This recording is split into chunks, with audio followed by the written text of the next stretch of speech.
wanted to do a more serious vlog this time. Of course, the animals are going to be right here. Um, I kind of wanted to discuss a little bit more of an uncomfortable topic for me. Um, and It's a little bit uncomfortable. If you can't tell, I'm a little bit nervous to talk about it because I do advocate for it, but I don't talk about it a whole lot.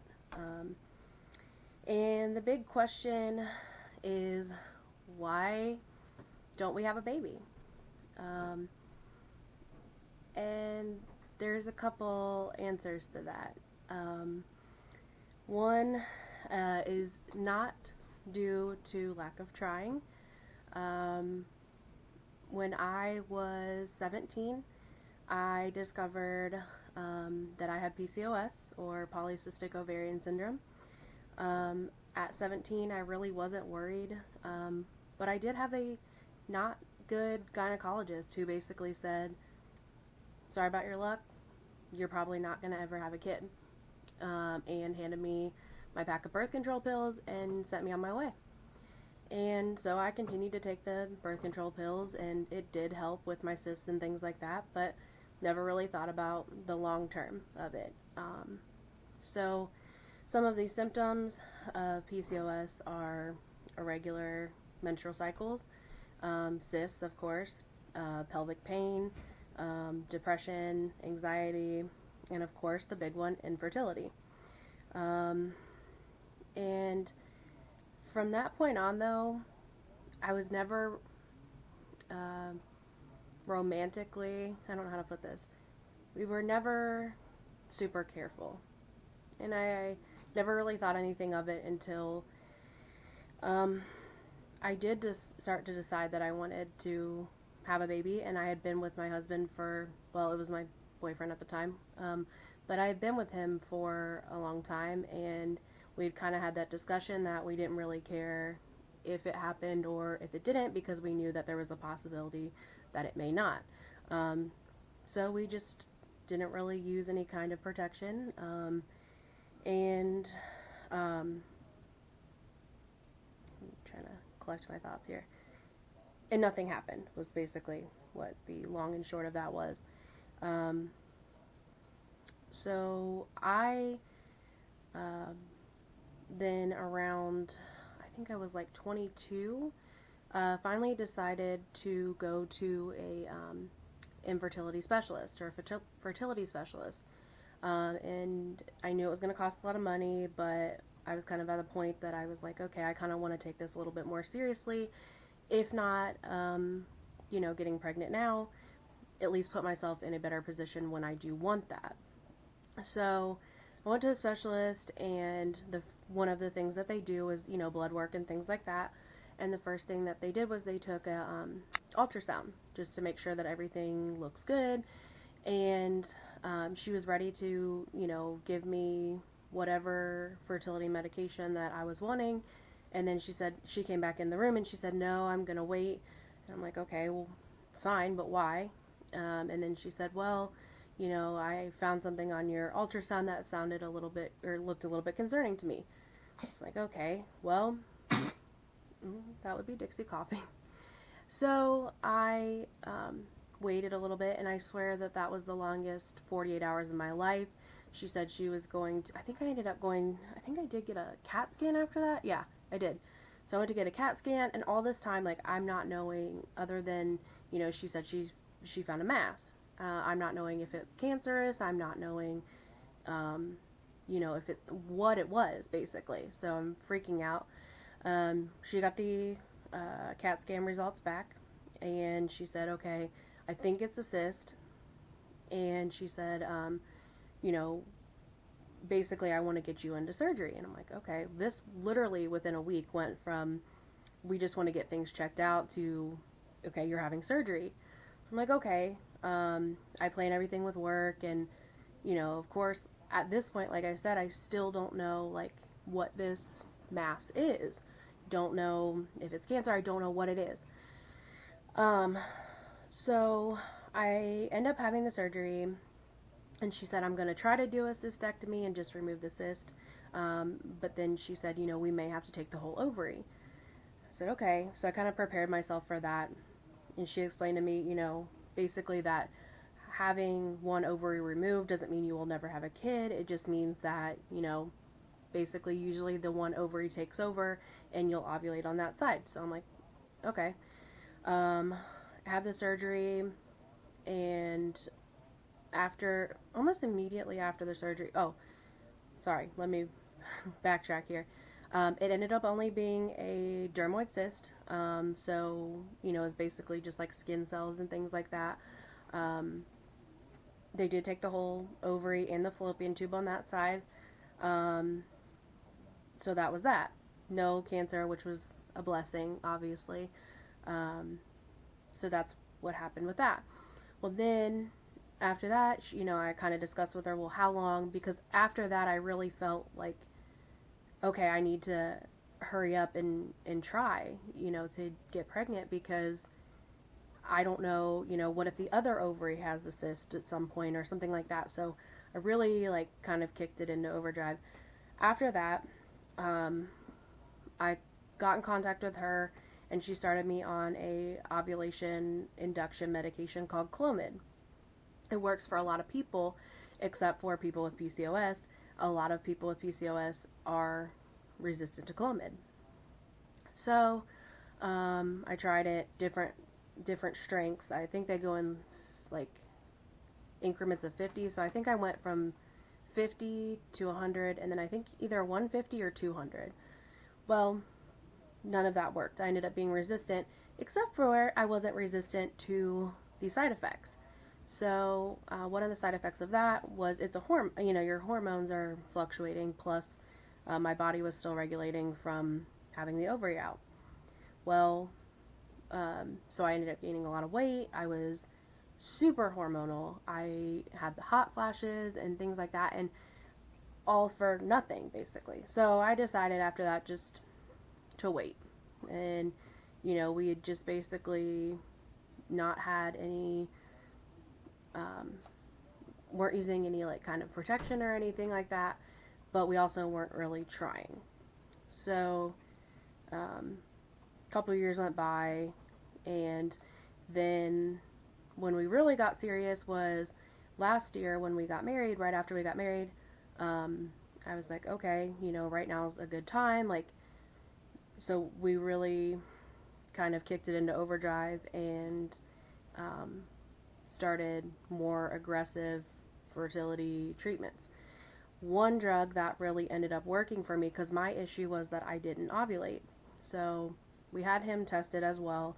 His sperm count was good. It was really good. And then we decided that we were going to basically put a lot of resources into, you know, one cycle basically. So we did IUI, which is more commonly known as the turkey baster, where it's a intrauterine insemination, where, you know, they basically put the sperm as far up to the egg as possible. There's a lot of monitoring with that. There's a lot of ultrasounds, you know, to tell exactly, not exactly when, but basically when you're going to ovulate. I responded really well to that. And I do have actually some video of um, that process.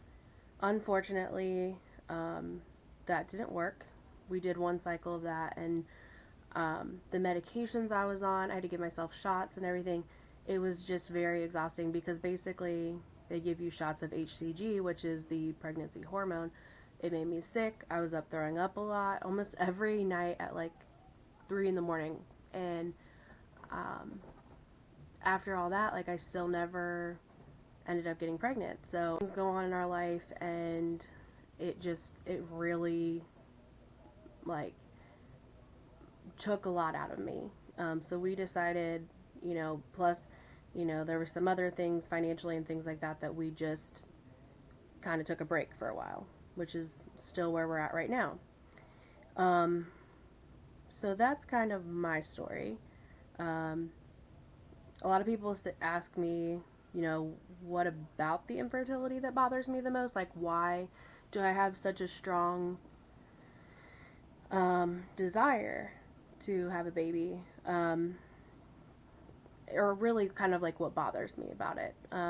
One is obviously, you know, the one of the downfalls of social media is, you know, nobody, well, I shouldn't say nobody, but a lot of people don't put out, you know, oh, I got in a fight with my husband today, or oh, you know, the kids are driving me crazy, or things like that.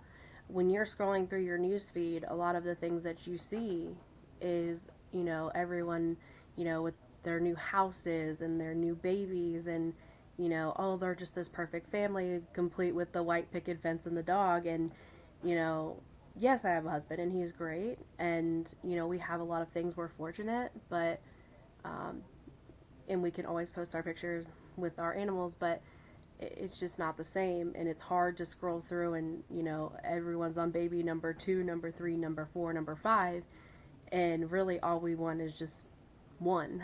And um, the other thing that bothers me is um, a lot of the unexpected, or I don't want to say unwanted, pregnancies, but people who post about how, you know, basically this was an accident and they are not happy, or they're contemplating abortion, or they're contemplating adoption, which is great. Like, you know, whatever your choice is, I do whatever you want. Um, but one of the things that really bothered me, a lot of people know that infertility treatments um, are very expensive. So when looking at my insurance information, one of the things that really bothered me was if I wanted to abort my child, it was covered by insurance. Everything that we did as far as infertility, pretty much we had to pay out of pocket. And that was my insurance at the time. Now, fast forward to now, mine's a little bit better. I'll get into that. But I just thought that was so crazy to me that, you know, I understand, you know, there are certain circumstances where abortion is the best choice for both the child and parents or parent. But I just thought it was so crazy that, you know, I could kill my kid if I wanted to, but in order to conceive a kid, it was not covered. Um, I'm sure I'll get a lot of hate comments for that, but it just bothered me. And the other thing that really bothers me is I feel like I kind of did a lot of things by the book, whereas, you know, I wasn't out, you know, sleeping around with other people. I had been with my husband for a long time. You know, I finished college, I got married. You know, we kind of did everything by the book. Um, and I never got the reward for that. Maybe that's just my personal feelings, but that is something that has always kind of bothered me. Um, I don't know. It kind of sounds like saying it out loud, a woe is me kind of thing, but again, like I said, I'm just listing things that have bothered me. Um, and, you know, of course, going back to the social media thing where you see all these terrible stories on the news about, um, you know, people killing their kids, or people abusing their kids, or, you know, people that have gotten their kids taken away and they just keep having more. And it's just, I don't know, it just really bothers me. And everyone says, you know, why don't you just adopt, and or why don't you foster, things like that. And, you know, it's so hard and it's so expensive that, you know, for a lot of families, including ours, you know, it's not something that can be so easily done. You know, and what is also crazy to me is if you get pregnant naturally, you know, you just get pregnant with anyone, you know, no one comes to your house and makes sure that you have all your outlets covered, and make sure that you know, have a great fire escape plan, and, you know, emergency exit, and have the perfect house, and goes through your budget, and, you know, to make sure that you're actually able to afford a kid. Um, and, you know, with the adoption process, and I understand that, you know, they're making sure that the child's best interest is at heart, but, you know, I feel like with adoption, you're judged a lot. And, um, I feel like if we didn't have the perfect scenario, then we would just be wasting our time and resources, trying to adopt. That again, that's my personal opinion. I know people who have adopted and that was the best choice for them, and who knows, like that may be the best choice for us at some point, but I think that system is a little bit unfair. And why would I pay tens of thousands of dollars to get a child when no one wants that one. I don't want to say no one wants that one, but the mother is giving them up anyway. And it's just, I know I'm sticking on this topic for a while, and I'm not trying to cause some kind of controversy or any kind of political statement, but it's just, to me, it's such a messed up process. And again, going back to it being covered as a medical necessity under insurance to kill a fetus, or however you want to interpret that, child, fetus, whatever, then it would be to, you know, give people who, I'm not saying we would be perfect parents or anything like that, but who would be decent parents, we wouldn't have that choice. Um, but yeah, there's that, and let me move on. So the other thing that I want to talk about is surrounding um, my infertility journey. Some of the hateful comments that we've got, or I've got, and I'm not, what's the word I'm looking for? You can't be bitter about it. Um, but I find them now funny, but at the time, they probably, or they did upset me. But here are some of the things that people have said to me. The one was, oh, that's crazy. Me and, either my husband or my wife, I don't remember who. Oh, we weren't even trying. That's kind of a slap in the face, but there's that one. And then I had someone say, oh, all I have to do is look at a penis and I get pregnant. I'm like, great for you. Like, what do you want me to say to that? Like, and then I actually had someone say, when I said, oh, like me and my husband are, I don't know how to word it, but we, we haven't conceived yet. And I think it was an older lady. It may have been like a grandma or something. I don't remember, but said, well, you do know what causes that, right? And I just like had to think of like, what are you talking about? And then they basically were saying, well, do you know what you're doing? Like, do you know how to make a baby? And at that point, like, I had a science degree. Like, if I didn't know where a baby came from, like, I think they should like snatch my degree or something. Like, it felt like very insulting to my intelligence. And again, like some of these things you just really can't like take to heart, But anyway, there was that. And then another one was I ran into somebody that I went to school with, and they said, um, we're basically catching up or whatever, and they said, oh, well, when I got pregnant with my kids, it was after I had lost some weight. No, like I thought about it, and I was just like completely offended. And maybe, I had been hypersensitive to it or whatever, but not only were they saying, like, to me, basically, oh, here are my great kids, but also, like, it kind of felt like they were saying, oh, well, if you lose weight, insinuating, oh, you're fat, then you'll get pregnant. That's all you need to do. Like, I love everyone's simple solutions to such a complicated thing, and also insulting my intelligence as to thinking I hadn't thought about these things before. So that was another one. Um, Also, another hurtful thing I had someone say to me was, well, maybe your husband isn't the one, and I really feel like, if you were with someone else that you were meant to be with, that you would get pregnant right away. And that was just, like, first of all, uncalled for, because, who are you to tell me who I'm supposed to be with and not supposed to be with? And two, also, just I don't know. I feel like people kind of feel like they're playing like God kind of thing, where they're like, "Oh yeah, I'm gonna give you all this philosophical information, and um, I basically I have all the solutions to your problem kind of thing," as to thinking I haven't exhausted every scenario possible for how to solve my issues, basically. And what is the other one? Oh, the other one is a question I get asked a lot, especially now I'm 26, is when are you having kids or are you having kids? This bothers me for a couple reasons. I have a couple close family members, one who had a hysterectomy pretty young and was trying to have kids. And I know she gets asked this question a lot too.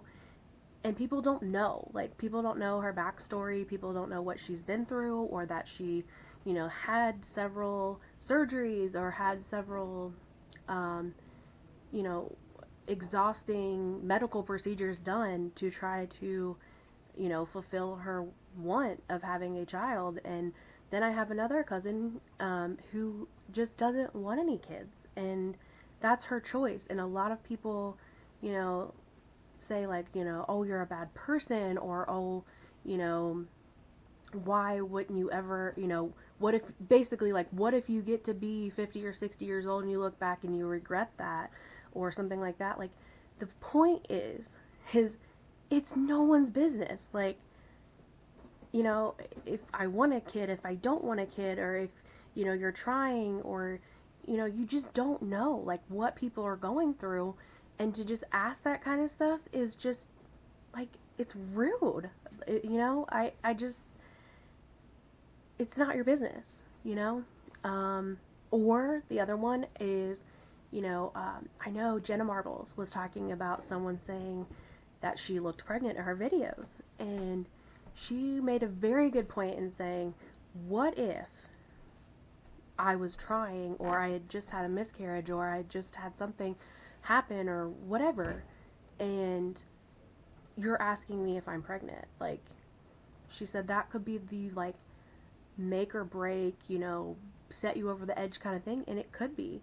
So, the ignorance that comes along with these types of situations is very frustrating. And I don't know. I think people just need to, you know, put themselves in other people's situations, and just, or in other people's shoes, I guess I should say, and just be more considerate. And if somebody wants to talk to you about it, trust me. I work, um, where I work, I talk on the phone a lot. And most of my conversations are very much cut and dry. Let me help you with what you need help with. Have a great day. Bye. And one day I was talking to a gentleman, and he started telling me about how him and his wife were one of the um, first in vitro recipients, and how they had founded this clinic and things like that. And, I felt comfortable talking to him about that, but, we had a prior dialogue, and I finally felt comfortable opening up, and, that's between, I don't know. I guess if people feel like talking to you, lend them an ear, but don't go out of your way to make someone feel uncomfortable. Um, what, moving on, what keeps me going? Um, of course, surrounding a lot of this, I've had a lot of depression um, surrounding this. I've had a lot of sadness, and a lot of hopelessness, and a lot of, I feel like I'm not fulfilling like a natural instinct that I have to want to be a mother. And, you know, I've had to learn some coping mechanisms to deal with that. And I'm not saying that I cope with it the best, and there are certainly days that are worse than others, and I feel worse than others, and I feel sad, or whatever. Um, but a couple things that can keep me going. One, I have a lot of strong women around me. Like I said, I have two very close family members who have dealt with this stuff. I know Alright, anyway, sorry my camera cut off. As I was saying, these strong women in my life keep me going. My mom, of course, is always there. Um, the other thing keeps me going is I do have, my best friend has 2 kids, and I love them. I've been there since the day they were born. They, in a way, fill the void for me, because I get to play with them and give them back, which I've heard is the best kids to have. Um, the other thing that keeps me going, of course, would be my husband, my family, the support from them, and of course, my fur kids. I do spoil the heck out of them, and they do help fill the void in my life for that a little bit. Not entirely, but they do help. Gives me something to care for. Um, what is the other thing I was going to talk about? The other thing is the scientific advances. There's a lot more that we know about PCOS and infertility than we did, or now, than we did 10 years ago. Or actually, yeah, it's been almost 10 years since I got diagnosed. So that's, obviously great. And last question is, what are we doing now? We are not actively trying right now. There's a couple reasons for that. But the other thing that I'm doing, which I'm going to create a whole nother vlog for, is part of the treatment for PCOS is weight loss. Now, of course, since I think I was probably 14 or 15, I've been on every diet. I've tried super hard.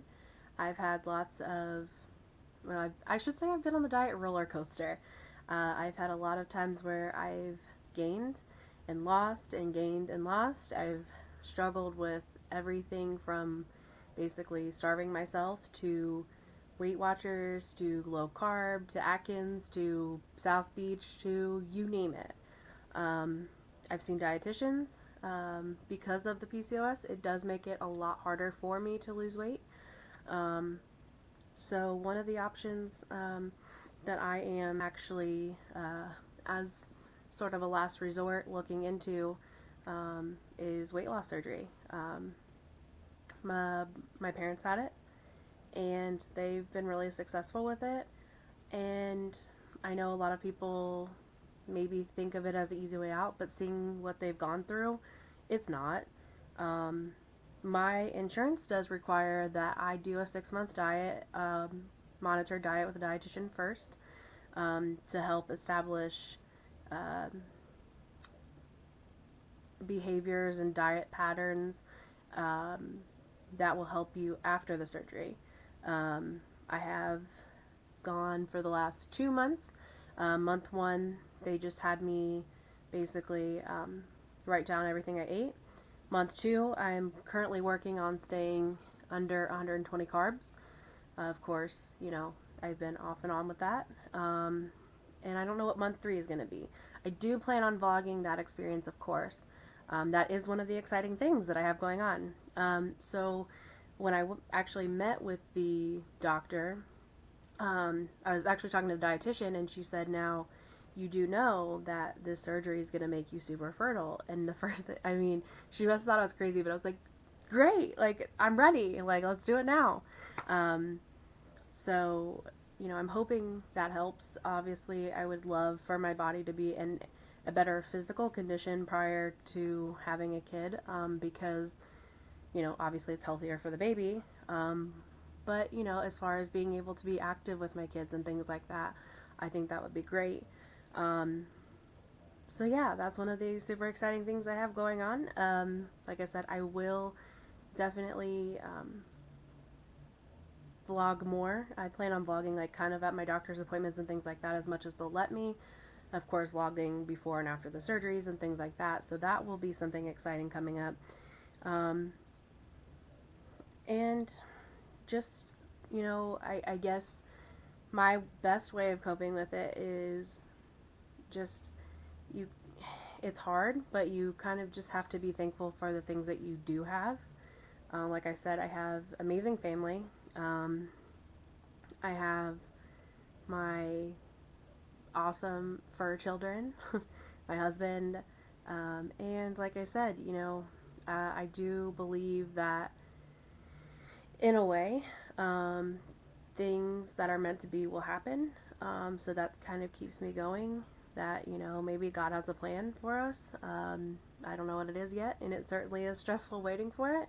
But yeah, so I'm kind of just in that right now, and um, I just wanted to really make this vlog to kind of also let um, people out there who are also suffering or going through this, to let them know they're not alone. I see a lot of videos of these on YouTube as well, and they certainly have gotten me through hard days as well. Um, so yeah, I hope you guys like it. I know this is more of a sad, not as an upbeat video, and I promise that the next one I post will be a little bit more exciting. Um, but yeah, as always, just remember to like and subscribe below. And thank you so much for your time and all of your support. And you guys have a great day.